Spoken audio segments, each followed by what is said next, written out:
На чекор пред Нова година и Божик. Моменти кои од годините наназад беа запаметени по предновогодишната еуфорија.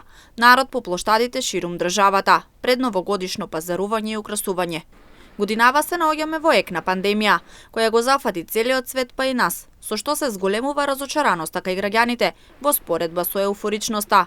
Сите излегуваат од своите домови само во моменти кога навистина имаат потреба од тоа. Пазаруваат или извршуваат секојдневни задачи. Ретки се дури и дедомразовците кои претходно шетаа по улиците, делеа балони и ги забавуваа најмалите. Градовите од источниот дел на државата не го изоставија делот со украсувањето.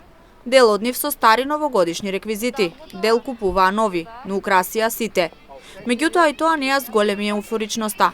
Го нема жагорот на луѓето, блискоста меѓу граѓаните и дилата дека не чекаат незаборавни празници. Во анкетата која ја спроведовме во строгиот центар на општина Штип, граѓаните согласни дека годинава нема предновогодишно расположение. Треба да се чувствувам, мислам дека народот е разочаран. Сите се кој зашо си излегол да си пазари, да си земи и тоа. Почувствува се за тие што остана надвор од државата. За другите нема. За спречување од ширење на ковид пандемијата, Комисијата за заразни болести даде предлог мерки до владата и истите беа прифатени. Односно, забрането е групирање на повеќе од 4 лица на отворен и затворен простор. Забрането е организирање на предновогодишни и новогодишни прослави. Нема прослава на новогодишната ноќ на плоштадите ширум државата, со што и оваа празнина наместо еуфорија до некаде е очекувана.